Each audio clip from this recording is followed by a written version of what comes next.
Olá a todos, Frente a Frente começa agora. Eleições municipais de 2020, as inovações legislativas e os efeitos da pandemia do novo coronavírus. É o tema da entrevista de hoje, aqui no Frente a Frente, e para tratar desse assunto eu convidei o advogado eleitoral e professor do SESMAC, Gustavo Ferreira. E com ele vamos trocar aqui algumas opiniões a respeito desse tema. Eu agradeço antecipadamente ao professor por estar novamente aqui conosco. E, professor, no geral, como o senhor avalia os efeitos da pandemia e de que maneira ela tem, digamos assim, afetado o cenário da campanha eleitoral, sobretudo a pré-campanha dos candidatos aos cargos eletivos? E obrigada mais uma vez. Eu que agradeço, Loreta, estar aqui mais uma vez falando com a amiga sobre direito eleitoral, né? Um tema tão complicado, mas tão importante ao mesmo tempo, né? Vamos lá, né? Já indo na sua pergunta, é bastante pertinente. A pandemia ela fez efeitos óbvios em toda a sociedade, né? Não somente na parte eleitoral. E temos, inclusive, a aprovação do Emenda Constitucional 107, que é uma emenda que faz alteração para a data das eleições, especificamente para esse ano 2020, em razão, justamente, da situação da pandemia do coronavírus. O efeito na pré-campanha, que é o efeito talvez mais gritante, é um reforço das mídias virtuais. Aliás, isso é até. Nós estamos tendo essa conversa, inclusive, virtualmente, né? Por questão da pandemia, não podemos fazê-lo pessoalmente.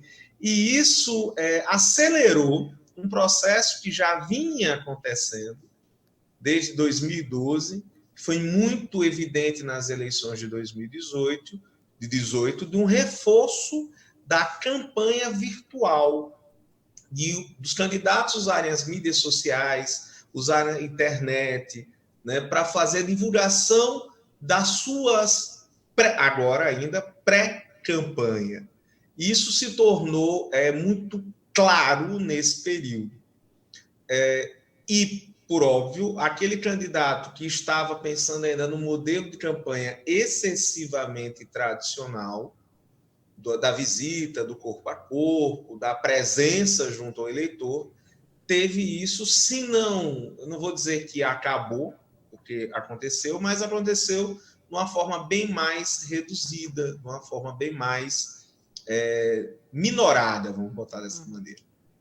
Professor, o que, digamos assim, o que significa uma campanha, não é, baseada na plataforma digital para candidatos inexperientes a essa altura, né, do campeonato, digamos assim? Um grande desafio, Lorete. Um grande desafio mesmo. A campanha cada vez mais precisa da sua profissionalização. E eu tenho batido muito que todo candidato deve buscar ter, né, um advogado que atue na área eleitoral, um contador que também saiba a contabilidade eleitoral, que é bem específica, e esse é que foi principalmente reforçado, alguém da equipe de marketing, de publicidade, e que saiba mexer com as mídias digitais. Então, na pré-campanha, a necessidade, em especial, desse profissional da área de comunicação social, que sabe como fazer a transmissão dentro dos limites legais, dentro do que é possível previsto na legislação eleitoral, da divulgação do nome do pré-candidato, até porque ninguém ainda é candidato, se tornou bastante relevante. Sem esquecer o seguinte, a campanha digital ela adquiriu uma força maior, um destaque maior, mas não elimina a campanha presencial. Então, por isso a necessidade de ter um profissional do marketing que saiba mexer tanto com o ambiente virtual para a divulgação da pré-campanha, quanto no ambiente presencial para, dentro dos limites sanitários, poder o candidato fazer a sua pré-campanha tradicional, de visita, de conversa, de reuniões. Mas sempre, claro, seguindo os paramentos, né, os protocolos, porque a proximidade que se via antes já não existe mais. Não é? Antes, o brasileiro, independentemente de campanha, é afeito a abraços, não é? A estar junto. E, para essa campanha, o que demarca a maior diferença é justamente essa, né? O distanciamento físico dos candidatos, dos eleitores. Mas aí é que vem o grande ponto, Gorete. A mudança da data da eleição se deu buscando garantir justamente esse contato físico. Eu, com todo respeito às opiniões em sentido contrário, muita gente fala que esse é o novo normal. Isso não é um novo normal, isso é um momento anormal. É verdade. O normal, né? Na verdade, o normal é o abraço, é o beijo, é o carinho. O ser humano é um animal gregário, um animal que precisa de contato. E nós, brasileiros, nós nordestinos em especial, nós gostamos disso, de abraçar, de segurar a mão, de conversar de perto. As campanhas eleitorais precisam disso. Então, o adiamento da eleição, em que pese muita gente ter achado que foi por causa da urna eletrônica, como um possível disseminador da Covid, isso não foi desconsiderado pela Justiça Eleitoral, tá?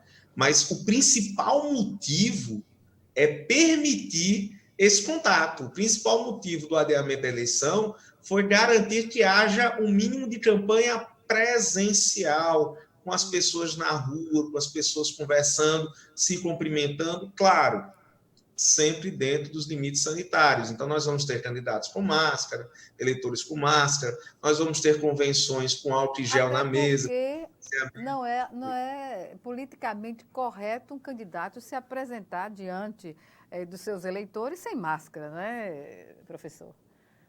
Eu diria que não é muito sensato, né? E deve ser politicamente correto, não. É uma questão de saúde pública, né? Exatamente, seguindo as determinações da OMS, né? E dos protocolos também do país, né? Não se admite que um candidato representante da sociedade contrarie essa definição, não é? O que nós vamos ter, e isso muito provável, dentro desses protocolos, é a campanha com todo mundo com máscara e nos comícios, nas palavras, quem estiver falando tira até a máscara, né? Para ser mais audível às pessoas, mas os demais todos. E assim, eu sou um otimista, eu acredito que nós estamos caminhando, sem discutir a questão sanitária, que aí não é a minha praia, né? Como está falando. Mas é um sofrimento, né? No corpo a corpo, que todo mundo estava habituado nesse momento, numa situação de normalidade do país, a gente estaria aí toda semana com movimentação em todas as condições que são colocadas pela Justiça Eleitoral, não é? Mas eu acredito que, assim, com esse adiamento, a gente vai ter em outubro, se Deus quiser, e a ciência, né, guiada por ele, uma possibilidade de termos uma campanha com, se não nos moldes antigos, de estar abraçando, sem máscara, né, sem álcool em gel, mas pelo menos com presença de álcool em gel, de máscara, mas poder estar na rua abraçando, cumprimentando as pessoas, né, fazendo aquele, né, com o braço, né, sem apertar a mão, desconvencionou.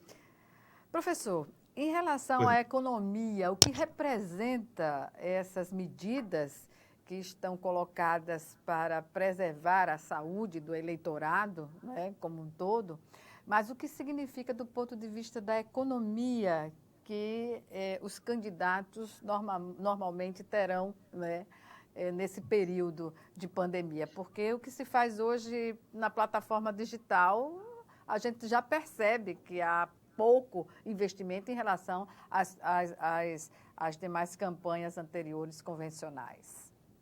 Loreta, a pergunta é excelente, porque, na verdade, a gente já estávamos observando, antes da pandemia, que essas seriam das campanhas mais pobres dos últimos anos. É estranho falar isso, né? Quando a pessoa que te assiste vê que tem um fundo eleitoral de 3 bilhões de reais, aí vira e diz, mas esse sujeito está falando que vai ser uma campanha pobre. Lembre-se, são 3 bilhões de reais divididos entre 33 partidos e são 5.568 municípios. Não se faz eleição para vereador de Pindoba, que é o menor município de Alagoas, com R$100 no bolso. Então, esse dinheiro vai vir, muito provavelmente, para as capitais, para as cidades de médio porte, e para as cidades de pequeno porte, são a imensa maioria das cidades do Brasil, não vou receber quase nada, se é que vão receber alguma coisa. Então, nós já temos um cenário economicamente não muito favorável, o que, por tabela, afeta as campanhas eleitorais. A pandemia agravou esse cenário econômico. Para não citar dados nacionais, citando dados internacionais, a previsão é que a América Latina toda tem uma redução de 9 pontos percentuais do PIB, Produto Interno Bruto, da América Latina, não está falando somente do Brasil. Então, esse ambiente econômico, que já não era favorável, com a pandemia se agravou. O que é que temos, então, nesse cenário? Uma redução dos gastos, uma redução, inclusive, dos valores de contratação, né? Eu digo isso para os meus colegas advogados, não estamos muito felizes com os valores, mas é uma redução natural nesse processo. Contadores também. O país está em recessão, não é? Pois é. Exato. Então, todo mundo está passando por isso. Agora, tem um lado positivo. Olha que coisa curiosa. Cada vez mais as soluções criativas de campanha adquiriam destaque. Então, aquele candidato que for mais hábil, que contratou uma equipe de marketing, que cria um marketing e consiga divulgá-lo melhor, acaba adquirindo uma possibilidade de acessar mais pessoas. Então, assim, tem um lado negativo, economicamente falando, que realmente você vai ter um custo menor de campanha, e isso afeta vários prestadores de serviço, né? Não só advogados, contadores, pessoal de publicidade, mas quem trabalha na campanha eleitoral em si vai ser afetado. Mas tem um lado, vamos botar assim, um lado positivo, é porque na crise surge a criatividade, né?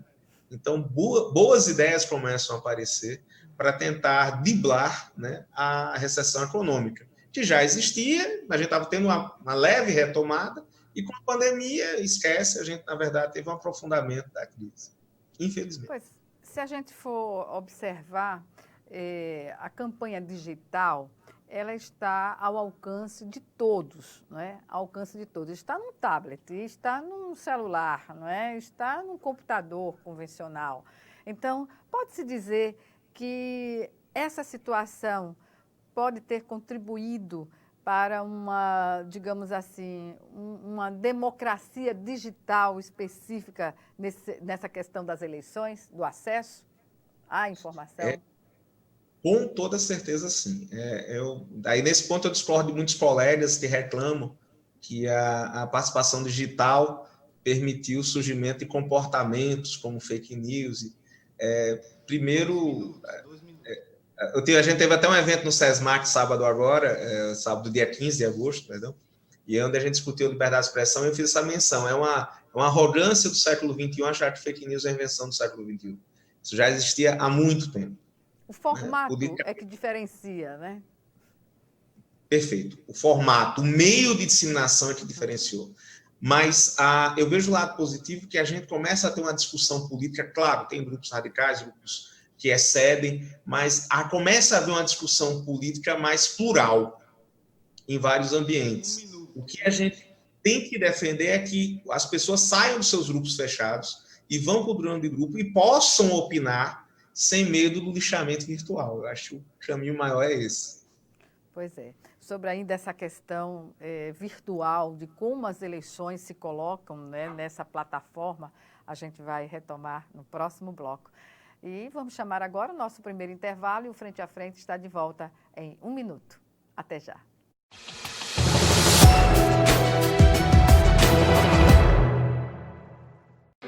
O MEC tem inovado muito na educação. Agora, existe um documento que assegura a igualdade na aprendizagem da educação básica. E todo aluno deve ser alfabetizado até o 2º ano do ensino fundamental. Para os maiores, tem 500 mil novas vagas de ensino em tempo integral, aulas presenciais transmitidas por videoconferência e o novo ensino médio, focado no projeto de vida do aluno. No ensino superior, tem um novo FIES, 5 novas universidades federais, 9.000 novas vagas e 100% dos recursos previstos liberados. São inovações de uma ponta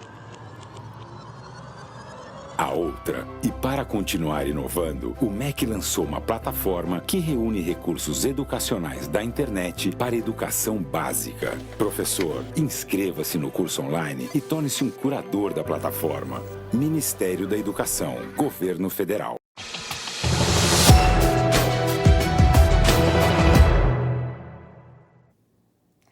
Eleições municipais em 2020, as inovações legislativas e os efeitos da pandemia do novo coronavírus. São assuntos da nossa entrevista hoje com o advogado eleitoral e professor do SESMAC, Gustavo Ferreira, que trata dessas questões que estão colocadas no pleito eleitoral de 2020. Professor, esse cenário da democracia digital, a gente pode entender que existam níveis diferentes, por exemplo, tanto no plano federal como estadual e municipal, e agora o nosso foco, não é o plano municipal, porque as eleições são municipais, de âmbito municipal. Mas essa questão de dar publicidade, de dar transparência, isso é algo que começou, digamos assim, já há algum tempo, não é? Por meio, se não me engano, foi a CGU que deu início ao portal da transparência e daí disseminou essa questão da informação pela via digital. Eu pergunto, hoje, como a gente pode considerar esses níveis, não é, de informação digital e se o eleitor está preparado, digamos assim, no geral, para identificar se é uma informação que vai interessar a ele ou é uma informação de interesse promocional, digamos, do candidato? Bom, deixa eu brincar com você, minha amiga. Essa é a pergunta de $1 milhão, né? Por quê, professor? Como é que o eleitor vai identificar no ambiente digital? Essa tem sido a grande dor de cabeça. De fato, e aqui a gente pegando esse espírito, e que está tudo vinculado, a transparência dos órgãos públicos é uma exigência, inclusive legal. Começou mais forte no âmbito federal, chegou aos estados. Ainda tem uma certa dificuldade para ser cumprida nos municípios, mas já começa a ser cumprida. E isso para dar uma clareada ao cidadão comum de onde estão indo as despesas, o que é que está sendo feito com os recursos públicos. Porque, afinal, os recursos públicos são de todos. Todos contribuem com os recursos públicos. Esse é o primeiro tópico, vamos dizer assim. E é necessário uma vigilância constante para ver o cumprimento dessa política de transparência. No segundo, que é justamente, você muito bem mencionou, Loreto, sobre a questão do eleitor estar conscientizado, é necessário ainda fazer um trabalho que passa não só pela educação formal, mas eu vou até usar um termo aqui, uma educação digital, de poder verificar as informações que recebe. Tá? A campanha do Macron na França é sempre citada como um grande exemplo de combate à fake news, porque na campanha do Macron ele criou, e hoje vários órgãos de imprensa, inclusive no Brasil, copiam esse sistema, um canal para verificação de notícias, para justamente, dentro desse espírito uma transparência maior, já que agora que é a transparência na disputa política, você saber se a informação que foi repassada, que você recebeu, o que quer que seja, por um parente, por um amigo, no grupo do trabalho, se aquela informação de fato é verdadeira ou não. Esse trabalho do Macron foi muito bem sucedido. Inclusive inspirou em outros países, outros órgãos criarem sistemas de verificação de notícias para afastar a disseminação de notícias falsas, né? Que é a fake news, uma tradução bem rápida e ligeira. E o eleitor, e aí me permite, eu acho que esse é o grande ponto, eu tenho batido nisso desde 2018, o grande responsável pelo combate da fake news no âmbito eleitoral não é a Justiça Eleitoral, não é o Ministério Público Eleitoral, não é a Polícia Federal, nem são os candidatos, é o eleitor. É a própria sociedade, né? Que não suporta ser enganada, né? A gente observa, por exemplo, nos grupos de WhatsApp, as pessoas preocupadas em informar que informação não procede. E a gente sabe que no campo da briga pelo eleitor, há mecanismos colocados aí para atingir mentes e corações, né? Sim, não, e com toda certeza. E aqui me permite usar uma expressão. Em relação à campanha de 2018, não tem nenhum santo, todo mundo foi bandido. Todo mundo usou notícias falsas, todo mundo divulgou fake news, todos os lados envolvidos fizeram uso em maior ou menor escala. Mas, assim, não tem lado santo aqui. Não tem um lado vilão e outro mocinho. Todo mundo foi vilão, né? Nesse sentido, de usar as redes sociais para disseminar notícias que não eram verdadeiras. Mas a gente observa hoje, professor, que reduziu e muito a quantidade de informações que nós víamos, mesmo depois da eleição de 2018, quando os palanques não haviam sido desarmados, né? A gente percebe que hoje, atualmente, há um volume bem menor de informações que são falsas nas redes sociais. E isso se deve, e muito também, à sociedade que disse não a essa forma de comunicação baseada na mentira, né? E esse trabalho da sociedade, a autofiscalização da sociedade, e verificar notícias é extremamente importante. E isso é que ajudou a combater. E é o único caminho. Não tem... Por mais bem intencionado e preparado que esteja a Justiça Eleitoral, e é bem intencionado, o Ministério Público Eleitoral, que está e é bem intencionado, por mais que eles queiram fazer medidas de afastar, de coibir, o papel é nosso, a titularidade é nossa. E não subestimemos o eleitor. O eleitor ele é consciente, ele sabe o que faz, ele tem noção. Inclusive, ele tem noção até se aquela notícia parece estranha ou não. E o hábito de divulgar, esse trabalho que vocês fazem aqui da imprensa especial, verifique, divulgue, confirme, tem sido muito eficaz em ter esse resultado, de reduzir a fake news. E eu acredito que isso vai reduzindo cada vez mais. Na verdade, o grande problema, e é um mote de discussão que a gente ainda precisa ter no Brasil, nos Estados Unidos já começou, é quando eu tenho o direcionamento de informações a determinado segmento com base nas suas preferências em rede social.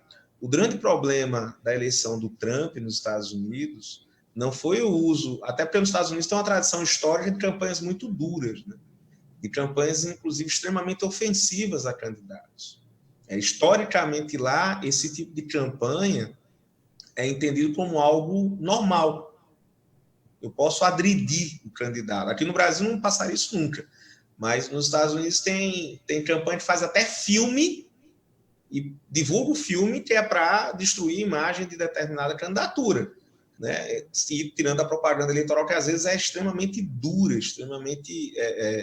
uma famosa do Michael Dukakis, que é ele dentro de um tanque, ele concorreu contra o George Bush pai, e botaram um som de um carrinho, de um tanque de brinquedo, para mostrar que ele estava sendo ridículo dentro daquele tanque. Essa propaganda passou ao extremo lá nos Estados Unidos. Tentaram tirar de lá o Partido Democrata e não conseguiu, porque se entendia que estava dentro da liberdade de expressão. Então, qual foi o problema da campanha do Trump? Foi que se descobriu que eles tiveram acesso indevido a informações pessoais do Facebook sobre preferências políticas, econômicas, religiosas, musicais, de filme. E com base nesses acessos, eles começaram a montar uma propaganda direcionada a esses grupos de eleitores que estavam em dúvida em quem votariam. E que, ao que tudo indica, essas propagandas direcionadas produziram um resultado positivo para a campanha presidencial do Donald Trump. Então, o escândalo que teve da eleição presidencial, que abriu uma discussão e que, inclusive, ainda há né? Muita gente questiona, porque a investigação do Congresso Nacional dos Estados Unidos chegou numa conclusão meio que dúbia sobre o fato, é que ficou muito claro, pelo menos para um segmento grande, que houve a pegar informações pessoais indevidamente, não autorizadas, e com base nessas informações eu fazer uma propaganda preparada, né? Não sei se eu vou usar a expressão errada da moda, né? Uma propaganda prêt-à-porter, né? Expressão antiga. Uma propaganda feita para aquele segmento, né? Pois é. Professor, a pré-campanha eleitoral possui regras simples, né? Não custa nós colocarmos aqui no rol da lei eleitoral o que é que se permite fazer.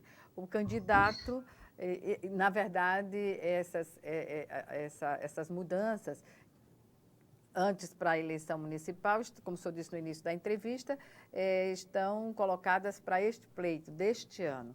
Né? Mas, em relação nas candidaturas proporcionais, né? O que dizer, por exemplo, da pré-campanha, o que é possível, o que não é possível para o candidato?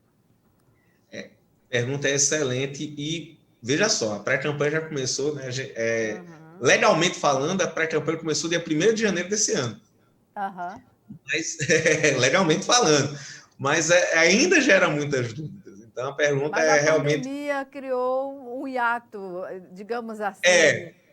Verdade. O que fazer, o que não fazer. Mas, assim, de uma forma bem resumida dentro do possível, eu posso fazer quase tudo. 3 minutos. Eu posso fazer quase tudo. Basicamente, o que eu não posso, eu vou colocar 3 coisas, tá? 3 coisas, a meu ver. Uma está na lei, essa não tem dúvida. Eu não posso pedir voto. É muito interessante isso, Goreto. Vou pedir licença para usar você como exemplo. Goreto é pré-candidata a vereadora, pré-candidata a prefeita, ela pode dizer, eu sou pré-candidata a prefeito de Maceió, sou pré-candidata a vereadora, estou aqui, conto com você, mas não pode pedir voto de Goreto. Está expresso na lei. Uma segunda coisa, que é o entendimento do Ministério Público Eleitoral em âmbito nacional, o de Alagoas adere a essa tese também, mas não só o de Alagoas, de que não pode fazer aquilo que é proibido na campanha. Então, eu não posso fazer showmício na campanha, não posso fazer showmício na pré-campanha. Eu não posso ter outdoor na campanha, eu não vou poder ter um outdoor na pré-campanha. A ideia do Ministério Público tem sido essa. 2 minutos. E a terceira coisa, que já é uma novidade, que surgiu por causa do resultado da eleição da cassação do mandato da senadora Selma do Mato Grosso, é fazer gastos volumosos na pré-campanha, porque esses gastos estariam fora do controle da Justiça Eleitoral. Então, o problema é, o que seriam gastos volumosos? Né? Pois e aí, você tirou a palavra. Né? O que caracteriza esses gastos excessivos? Olha, tem colegas que têm defendido que é 10% do valor do gasto da campanha, 5%. Eu prefiro não usar percentuais, eu digo dentro do limite razoável. Um candidato gastar 5, 10 mil dentro das possibilidades dele, numa pré-campanha, é possível. Um candidato gastar 2 milhões, aí já entra num gasto bem volumoso. Aí você já tem um abuso de poder econômico. Pois é, e me chamou a atenção aqui um parágrafo da lei, que é vedada a transmissão ao vivo por emissoras de rádio e de televisão das prévias partidárias, sem prejuízo da cobertura dos meios de comunicação social. É como se dizer assim, a TV aberta não pode mostrar, a TV fechada também não pode mostrar esse acontecimento ao vivo, mas será que no Instagram, no History, em outras plataformas, se pode mostrar ao vivo? Como fica? É uma lacuna que se abre, né?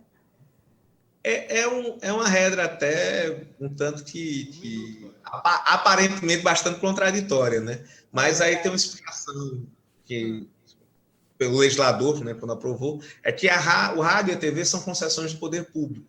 E aí você evitaria que essas concessões dessem um reforço muito grande à convenção partidária do X e não a do Y, o que iria caracterizar uma propaganda daquele candidato que foi favorecido pela divulgação. libera-se para as redes sociais, para Instagram, Facebook, Twitter ou YouTube, para não esquecer de ninguém, TikTok, Snapchat, essa divulgação, porque aí não há uma concessão do poder público e a pessoa vai poder, no seu espaço pessoal, divulgar a realização da convenção. Pois é. Estamos no minuto final do nosso bloco, do segundo bloco, e vamos chamar agora o nosso segundo e último intervalo, e o Frente a Frente volta já já.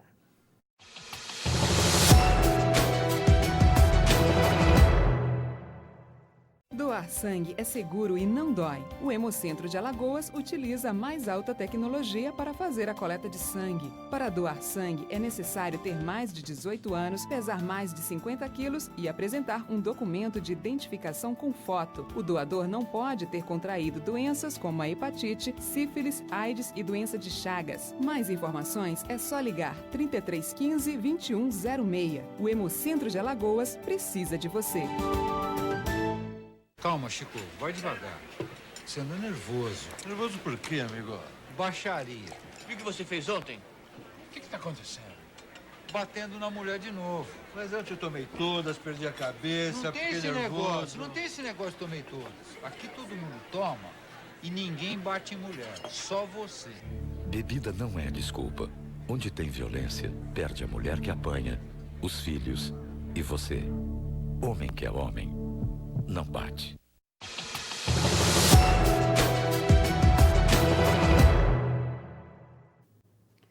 Eleições municipais de 2020. As inovações legislativas e os efeitos da pandemia do novo coronavírus estão na ordem do dia aqui no debate que a gente faz com o advogado eleitoral e professor do SESMAC, Gustavo Ferreira, hoje aqui no Frente a Frente. Professor, o fim das coligações nas eleições proporcionais. O que dizer dessa condição, né, para quem está concorrendo às eleições?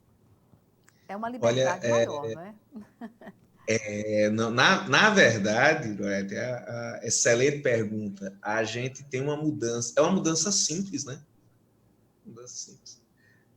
Eu acabei com a exigência de coligação para a eleição municipal, para a coligação proporcional, né? Mas, apesar da simplicidade da mudança, ela tem um efeito tremendo em termos práticos. Você não pode mais ter a coligação, para quem está vendo a gente explicar, você não pode mais ter a coligação entre partidos para o cargo de vereador, ou seja, cada partido tem que conquistar a sua votação por si só, e isso produz um efeito que muda toda a composição política, porque aquela aliança que era feita nas convenções, ou seja, que seria feita agora do dia 31 de agosto para o dia 16 de setembro, teve que ser feita lá atrás, em março, antes do prazo final de filiação, que foi 4 de abril. Então, toda a discussão de quem vai ser candidato, aonde vai ser candidato, teve que ser antecipada em mais de 6 meses. Sem contar o seguinte, a gente vai ter um efeito a médio prazo de uma concentração nos partidos. Nessa eleição aconteceu o que a gente já previa. Nas cidades de médio e grande porte, Maceió, Arapiraca, você tem uma quantidade grande de partidos lançando candidatos, né? Há uma pulverização das candidaturas a vereador, todas buscando um lugar ao sol, né? Buscar o partido eleger um representante. Nas cidades menores, que é a maioria dos municípios alagoanos, você tem um efeito inverso, a concentração dos candidatos em 2, 3 partidos, para cada situação e oposição, normalmente 2. Então, isso acaba acontecendo o quê? Você vai ter mais umas 3 eleições nessa sistemática, além da atual, do número de 33 partidos no Brasil, você pode até manter esse número, mas com representação no parlamento, isso vai cair para 8, 12 partidos no máximo. Pois é, e a situação dos prefeitos, das candidaturas majoritárias. fica meio difícil até após a eleição, o candidato vencedor, né, na majoritária, conseguir costurar, digamos assim, uma maioria na Câmara Municipal, porque essas possibilidades de coligações que vão garantir aos vereadores a sua vitória na eleição, a preocupação dele não é com candidatura majoritária, será com a sua eleição ou reeleição, não é? Mas, veja só, na campanha eu acho que o cenário fica de fato mais difícil, concordo contigo. Mas no pós-eleitoral, eu vejo que vai gerar um ambiente de maior estabilidade política. Posso até estar errado, pode ser daqui a alguns anos a gente volta a falar e você dirá, errasse feio. Mas o grande problema do Brasil não é o número de partidos. Nós temos 33 partidos, isso é um número bastante normal em comparação à Alemanha, Reino Unido, que tem uma quantidade similar. Né? O problema é a quantidade de partidos no parlamento. Nós temos 23 partidos com representação no parlamento, 25, perdão, partidos com representação no parlamento, ou seja, 25 partidos que têm pelo menos um deputado federal, um senador, e o segundo país no mundo com partidos no parlamento nacional tem 12 ou 11, se não me falha a memória, que é a Turquia.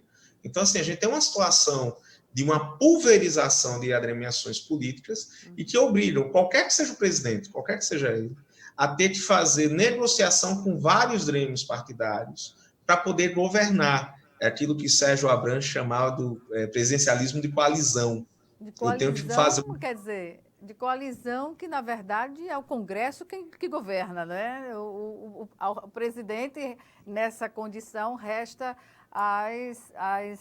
as medidas, né, de encaminhar ao Congresso, né? E se aprovar, né?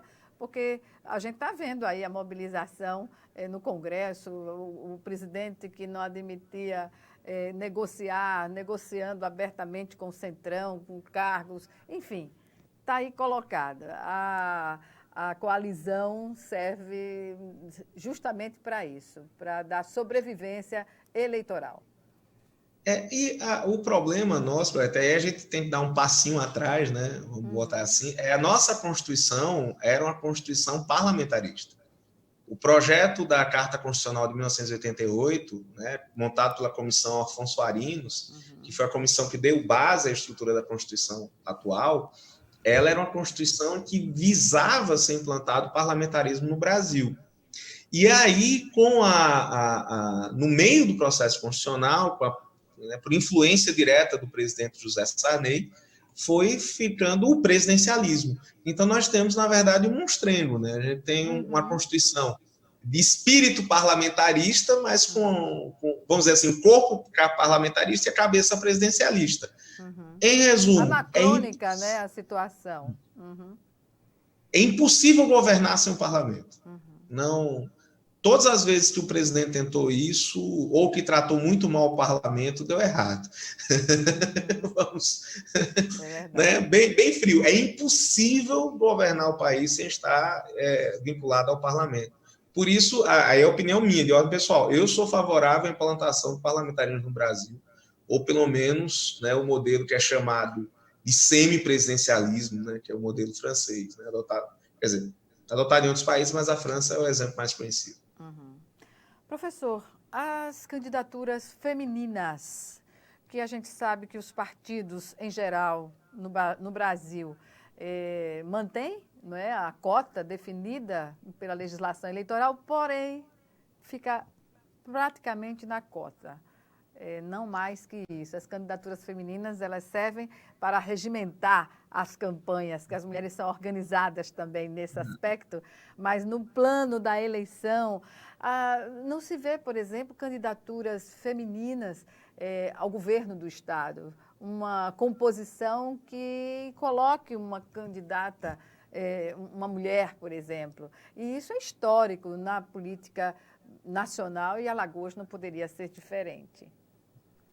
Mas me permite, Loreto, fazer aqui um questionamento que eu sempre faço aos meus alunos em sala de aula, né? Que eu brinco, eu digo, qual é a região mais machista do Brasil? E normalmente o pessoal fala Nordeste, né? Curiosamente, a região com maior participação feminina na política é a Nordeste. A pior região é a região Sul. Historicamente, nós tivemos a primeira governadora, a única governadora atual é do Rio Grande do Norte. Então, nós temos um primeiro voto feminino, foi em Mossoró, no Rio Grande do Norte. Então, assim, historicamente... O Nordeste, peculiarmente, tem essa tradição, e o Rio Grande do Norte também, de eleger mulheres, né? Mas é uma coisa assim muito localizada, não é um entendimento. Nós somos mais que 50% da população. Então, pela lógica, a representação parlamentar ou nas candidaturas majoritárias deveria corresponder a esse percentual, não é? Mas eu vejo que, assim, temos um avanço, né? Primeiro, existem, às vezes, questões históricas que justificam, né? Por mais que a gente não concorde, mas se justificam isso.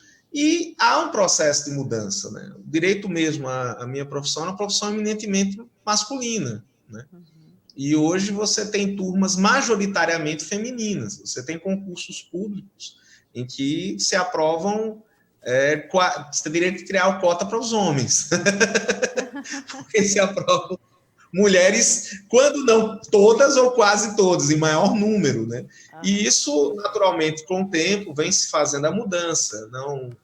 Não dá para... E aí é uma questão histórica e cultural, não dá para fazer uma mudança de uma hora para outra, né, com pó do perlim-pim-pim, tem que ir, mas essa mudança está sendo construída, né? Quando você tem um percentual de 30% de recursos para mulheres, quando você passou a exigir na legislação que o número de mulheres sejam efetivamente candidatas, quando você tem uma decisão, ainda que a gente questione eventualmente um ou outro elemento dessa decisão, mas uma decisão do TSE ano passado, caçando a chapa inteira, porque as mulheres que foram candidatas não fizeram campanha efetivamente, né? Então, assim, tem ainda que tenha alguns sinões jurídicos, estou sendo muito claro, mas elas cumpriram um papel de divulgar, de disseminar e de estimular a participação da mulher, que vem aumentando cada vez mais. Inclusive, eu sempre gosto de pegar esse gancho para lembrar que a cota não é para mulheres, a cota é por sexo. Então, eu não posso ter um partido somente com candidatas. Se eu for lançar, eu vou ter que separar no mínimo 30% das vagas para homens, né? A ideia é que esse equilíbrio seja construído. A mudança cultural se dá através dos exemplos e previsões legislativas, né? E é natural que, eventualmente, uma profissão tenha mais homens do que mulheres. A pedagogia, durante muito tempo, teve mais mulheres do que homens, né?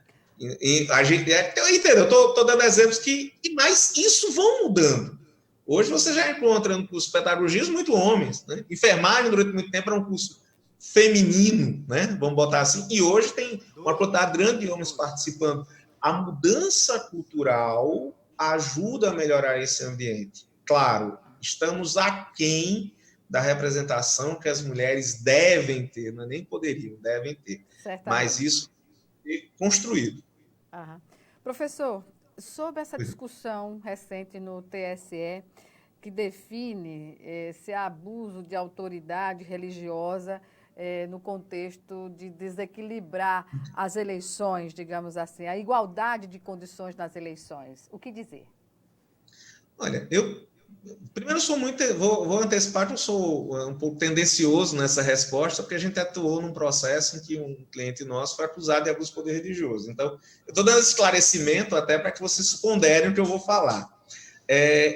Eu acredito que deve-se ter um cuidado muito grande de criar um ilícito civil eleitoral que pode tornar alguém inelegível sem previsão legislativa. É o primeiro ponto. Aí eu vou assumir meu lado formalista. Quem deve definir isso é o parlamento. Com todo o respeito que a gente tem no TSE, a sua composição. Segundo, o abuso de poder religioso, ele deve ser muito bem delimitado para não representar uma proibição de campanhas e candidatos religiosos. Eu tenho todo o direito de não ter religião nenhuma, eu tenho todo o direito de não seguir nenhuma profissão religiosa no Brasil, mas eu também tenho todo o direito de seguir uma profissão religiosa e de votar no candidato que representa meus ideais. Né? Eu não sou obrigado, não é obrigar, a gente deve impedir que seja obrigado a votar em alguém por ter religião X, mas eu também não devo permitir que seja proibido votar em alguém por ter religião X. É o princípio democrático, né, professor? É o princípio democrático. Professor, eu lamento informar, mas chegamos ao final da nossa entrevista, que caberia até mais tempo para a gente falar. Mas o período eleitoral não terminou, né? E a gente tem essa perspectiva. Eu agradeço aqui, mais uma vez, a sua participação. Algumas considerações que o senhor queira fazer? Gorete, minha amiga, eu agradeço por demais o convite, né? É sempre um prazer estar aqui falando com você, falando na TV Assembleia, tem um papel social revelantíssimo na nossa sociedade, né? Divulgação de ideias aqui em Alagoas. E o pedido que eu faço são, na verdade, ao eleitor, né? Vote conscientemente, vote em quem você acredita que representa melhor o seu projeto para uma cidade melhor, para um país melhor, né? E segundo, tranquilidade, vai passar, né? Nós não estamos no novo normal, isso é temporário, vai passar. Não existe novo normal nessas condições, realmente Não. vai passar. Vai passar, Obrigada. com toda certeza. Obrigada, eu que agradeço. Mais uma vez. Obrigada a você também que nos assistiu e até o nosso próximo encontro aqui, frente a frente, também com você. Até lá.